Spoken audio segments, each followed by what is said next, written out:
आज व्यवसाय जन सुरक्षा तथा स्वास्थ्य सप्ताहका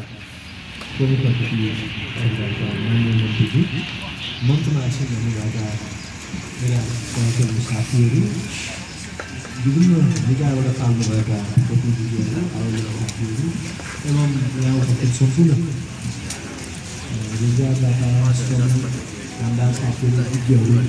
सर्वप्रथम यो सप्ताह व्यवसाय जन सुरक्षा स्वास्थ्य सम्बन्धी सप्ताहमा हुनुभएकोमा यो विशेष उत्सवमा यहाँहरू सबैलाई धेरै धेरै बधाई र शुभकामना दिन चाहन्छु। यो व्यवसाय जन सुरक्षा र स्वास्थ्य भनेकै पिसिआर गर्ने भनेको यो पिसिआर भनेको के हो भने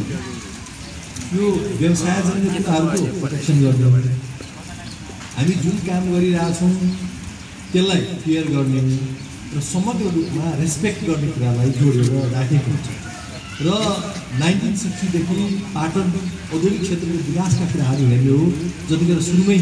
अमेरिका सरकारको सहयोगमा एउटा प्रोजेक्ट भएको थियो त्यसपछि सबै कुराहरू हेर्ने हो भने यो पाटनको जुन औद्योगिक क्षेत्र छ यहाँ रहेका उद्योगलाई श्रमिकलाई रोजगारदातालाई सबैलाई कुनै न कुनै रूपमा पिसिआर गर्नुपर्नेछ र त्यही पिसिआर गर्ने क्रममा नै आइसिबी पनि राखियो। देशव्यापी एउटा ठुलो म्यासेज जाओस् यहीँबाट जाओस् र पाटन औद्योगिक क्षेत्रको जुन एउटा विज्ञता छ नेपालमा मात्र होइन संसारभरि नै केही कुरामा उत्कृष्ट रहेको अवस्था छ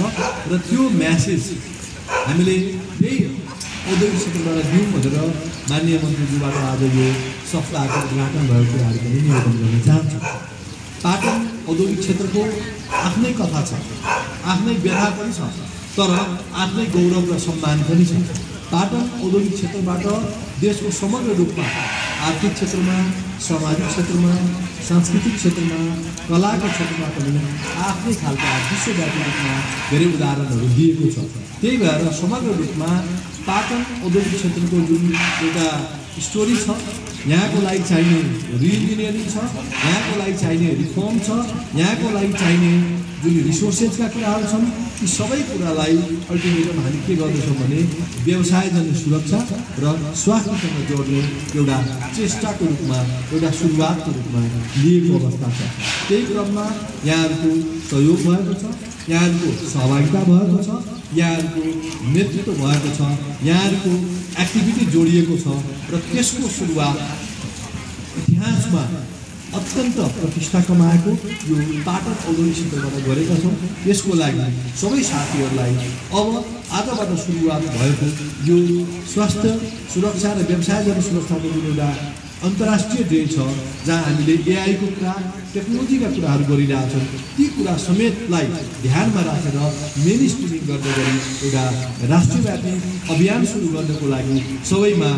हार्दिक अपिल पनि गर्न चाहन्छु। फेरि पनि छोटो समय, छोटो व्यवस्थापनको बावजुद पनि यहाँहरूको जुन सहकार्य भएको छ, यहाँहरूको भूमिका र योगदान भएको छ, त्यसको लागि नेपाल सरकार, श्रम रोजगार सामाजिक मन्त्रालय, सामाजिक सुरक्षा मन्त्रालय मेरो व्यक्तिगत तर्फबाट पनि सादर आभार र धन्यवाद व्यक्त गर्दै आजको यो कार्यक्रम यही समापन भएको। तर यो हरेक दिनमा परिवर्तन हुने गरी यो अभियान थाल्न, यो हप्ता थाल्नको लागि अनुरोध गर्दै आफ्नो भनाइ यति अघि धन्यवाद। नमस्कार।